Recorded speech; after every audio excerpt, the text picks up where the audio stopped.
చేయాలి? నా కొడుకు లేడని చెప్పని మీ నాన్న లేడు అని చెప్పన్నా.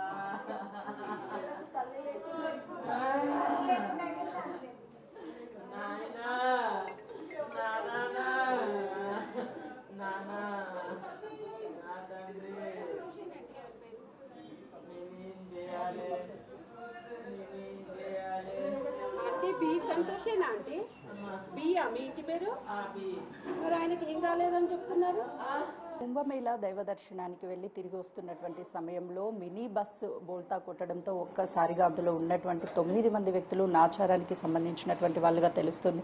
అందులో 7 అక్కడికక్కడే మృతి చెందగా మరో 2కి గాయాలు కావడంతో వాళ్ళని హాస్పిటల్కి తీసుకువెళ్లారని చెప్తున్నారు. ప్రస్తుతం వాళ్ళ కుటుంబ సభ్యులంతా కూడా విషాద ఛాయలు నెలకొన్నాయి. ఎందుకు అనంటే ఎంతో దైవ దర్శనానికి వెళ్ళి తిరిగి వస్తారు అని అనుకున్నటువంటి వాళ్ళు ఇక తిరిగి రాలేదు అని తెలుసుకున్నటువంటి వాళ్ళు ఒక్కసారిగా కుప్పకూలిపోయారు. ఇది చాలా బాధాకరం అనే చెప్పాలి.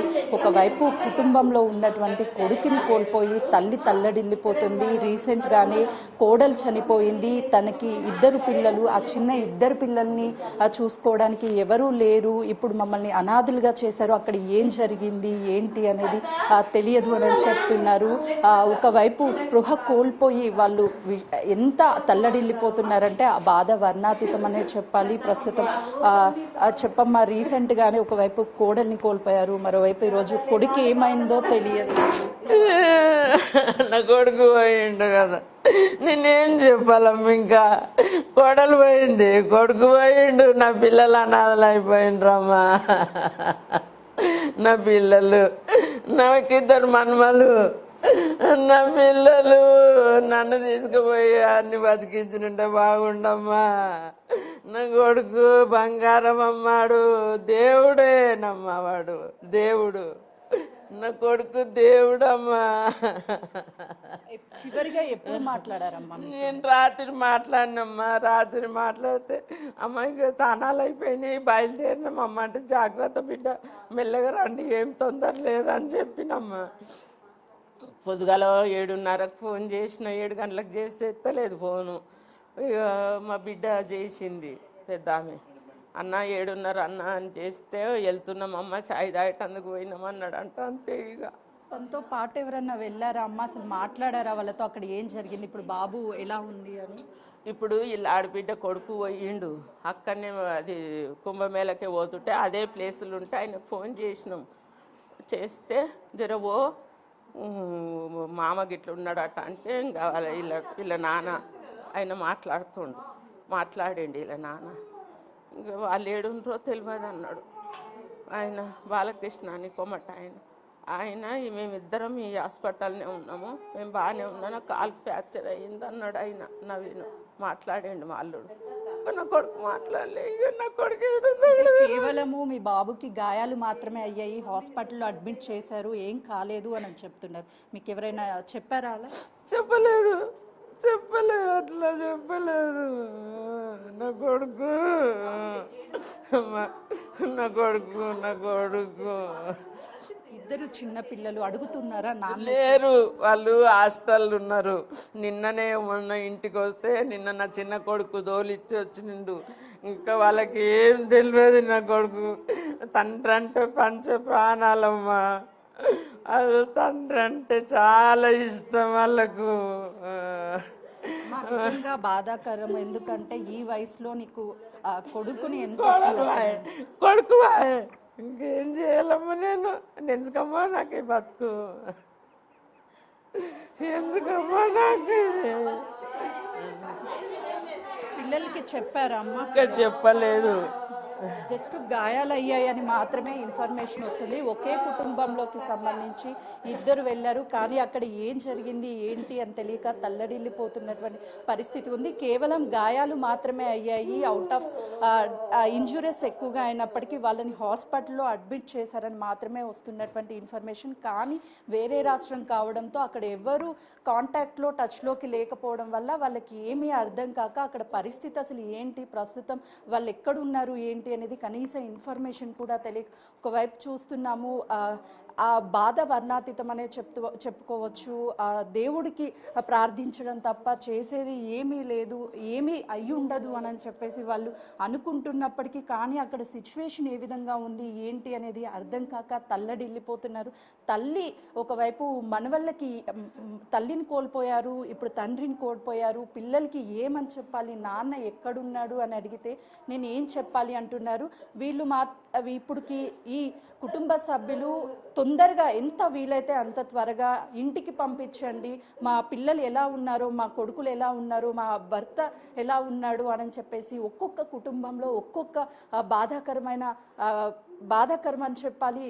ఎంతో 2 రోజుల పాటు ఫ్రెండ్స్తో కలిసి కుంభమేళాకి వెళ్ళి దర్శనం చేసుకొని తిరిగి వస్తున్నటువంటి సమయంలో ఈ పరిస్థితి రావడంతో వీళ్ళంతా కూడా ఏం చేయాలో తెలియనటువంటి పరిస్థితి ఉంది. ఒకవైపు తల్లి తల్లడిల్లిపోతుంది, మరోవైపు అక్క, వీళ్ళంతా ఒక కుటుంబ సభ్యులు వాళ్ళు కావడంతో అక్కడ నుంచి ఎలాంటి ఇన్ఫర్మేషన్ వస్తుంది, ఎప్పుడు ఏం తెలుస్తుందో అర్థం కాక అయోమయంలో వాళ్ళు తల్లడిల్లుతున్నారు. మరొక వైపు వాళ్ళకి అసలు ఎవరైనా సమాచారం ఇచ్చారా ఏంటి అని అడుగుదాం. మీకు ఎవరైనా సమాచారం ఇచ్చారంటే అసలు కాంటాక్ట్ అయ్యారా? ఫస్ట్ ఎవరో ఫోన్ చేసి మా చిన్నమామ నంబర్ పంపమనంటే ఏదో హాస్పిటల్ వచ్చింది. దాని తర్వాత అంటే ఇంటి దగ్గరికి ఎవరో వచ్చి ఇలా అని చెప్పారు. అప్పటికి ఇంకా ఎగ్జాక్ట్గా తెలియదు ఏమైందో. అంటే మీరు మాట్లాడే ప్రయత్నం చేశారా, కాల్ చేశారా? మా నాన్నతో అయితే మాట్లాడాను. లెఫ్ట్ లెగ్ ఒక్కటే ఫ్రాక్చర్ అయ్యింది అని అన్నారు. ఇంకా మా అమ్మ వాళ్ళదేం అడిగితే తెలీదు అని అన్నారు, వేరే హాస్పిటల్లో ఉన్నారని. అంటే మా అమ్మాయికి మీరు కాంటాక్ట్ అయ్యారా? కాల్ ఏమన్నా? మా అమ్మ వాళ్ళకి కాల్ చేస్తే స్విచ్ ఆఫ్ అనే వస్తుంది ఫోన్, ఎవరు లిఫ్ట్ చేయట్లేదు. జరిగినటువంటి సంఘటన చాలా బాధాకరము. ఈ నాచారంకి సంబంధించినటువంటి పరిధిలోనే 9 కుటుంబాల్లో కి సంబంధించినటువంటి వ్యక్తులు వెళ్ళారు. అందులో 7 చనిపోయారని చెప్తున్నారు. అసలు కనీసం వాళ్ళు ఇంటికి తిరిగి క్షేమంగా రావాలి అని చెప్పేసి కోరుకుంటున్నాము. కానీ ఏం జరిగింది అక్కడ ఏంటి అనేది అర్థం కాలేదు. వెళ్ళేటప్పుడు ఎంతో సంతోషంగా వెళ్ళారు, కానీ ఇలా అవుతుంది, ఇలా ఇన్సిడెంట్ జరుగుతుంది, లేకపోతే వాళ్ళకి ఇంజూరీస్ అవ్వడం కానీ లేకపోతే వాళ్ళ ప్రాణాలు కోల్పోతారని అస్సలు ఊహించలేదు. చాలా బాధాకరమని వాళ్ళ ఆవేదనని వ్యక్తం చేస్తున్నారు. ఈ విషయం తెలుసుకున్న వెంటనే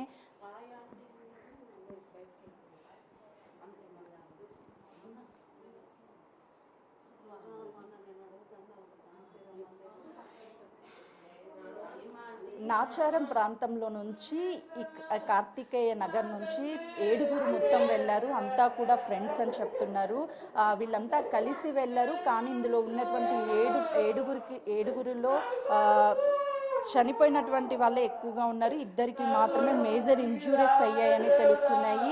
రెగ్యులర్గా ఉదయం లేస్తే అందరూ ఫ్రెండ్స్ కాబట్టి ఒక ఏజ్ వాళ్ళతో పాటు వాళ్ళకంటే చిన్న ఏజ్ వాళ్ళు కూడా ఫ్రెండ్స్గా ఉండి ఒక కుటుంబం లాగా ఉంటాము. అలాంటిది ఈరోజు వెళ్ళినటువంటి వాళ్ళలో 7 వరకు చనిపోవడం నిజంగా బాధాకరం అని చెప్తున్నారు. పక్కన ఉన్నటువంటి ఫ్యామిలీ మెంబర్స్ కూడా ఎంతో కలిసి ఉండే వాళ్ళము, ఒకే కుటుంబంలో అటు తండ్రితో పాటు మరోవైపు మేనమామ. కొద్దిసేపటి క్రితం మనతో మాట్లాడినటువంటి అమ్మాయి నాన్న కాల్ చేసి నాకు కాలుకి ఇన్జ్యూర్ అయింది, మామయ్య ఎక్కడున్నాడో తెలియదు అని చెప్పేసి వాళ్ళ నాన్న చెప్పాడు. కాల్ చేస్తే ఫోన్ స్విచ్ ఆఫ్ వస్తుంది అని తన చెప్తున్నారు. మరోవైపు పక్కనే ఒకే కాలనీకి సంబంధించినటువంటి వీళ్ళు అందరం కలిసి వెళ్దాము, ప్రయాగకి వెళ్దాము, అక్కడ జాలీగా గడపడంతో పాటు ఈ దైవ దర్శనం కూడా చేసుకున్నట్లుంటుంది అని అందరూ కలిసి వెళ్ళారు. కానీ తిరిగి వచ్చేటటువంటి సమయంలో వాళ్ళ స్నేహం అక్కడ కూడా విడిపోలేదనే చెప్పాలి.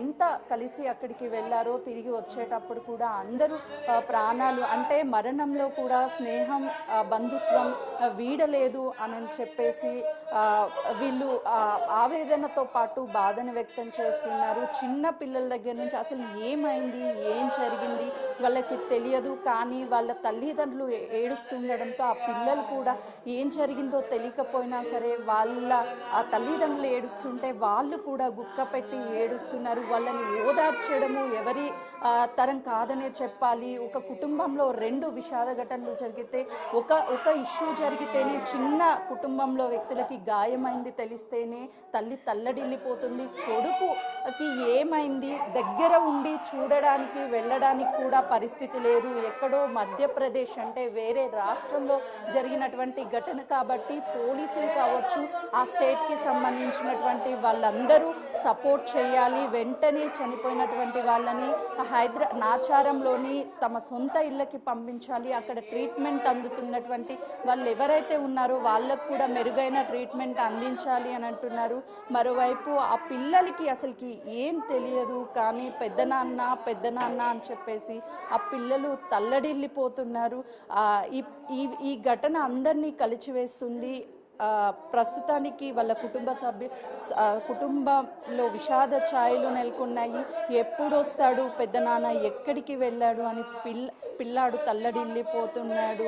రోజు వాళ్ళ పెద్దనాన్నతో ఆడుకుంటున్నటువంటి పిల్లలు ఈరోజు పెద్దనాన్న ఎందుకు ఏడుస్తున్నారు అందరూ అని అర్థం కాక పెద్దనాన్న కావాలి అంటూ ఆ పిల్లోడు అడుగుతుంటే కుటుంబ సభ్యులు గుండె పగిలిపోతుంది. ఏం చెప్పాలి, అసలుకి ఏం చెయ్యాలి, ఏం జరిగిందని చెప్తే పిల్లలకి ఏం అర్థమవుతుంది అని వాళ్ళ బాధని వ్యక్తపరచలేక వెంటనే సతీష్ ఎక్కడున్నా సరే క్షేమంగా తిరిగి ఇంటికి రావాలి అని ఒకవైపు తల్లి అక్క ఇద్దరు కోరుకుంటున్నారు. వెళ్ళినటువంటి 2 కుటుంబ సభ్యులు ఒకరికి పరిస్థితి బాగానే ఉంది, మరొక వ్యక్తి పరిస్థితి ఏంటి అని తెలియక తల్లడిల్లిపోతున్నారు ఇక్కడ.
చేసినావు నాన్న.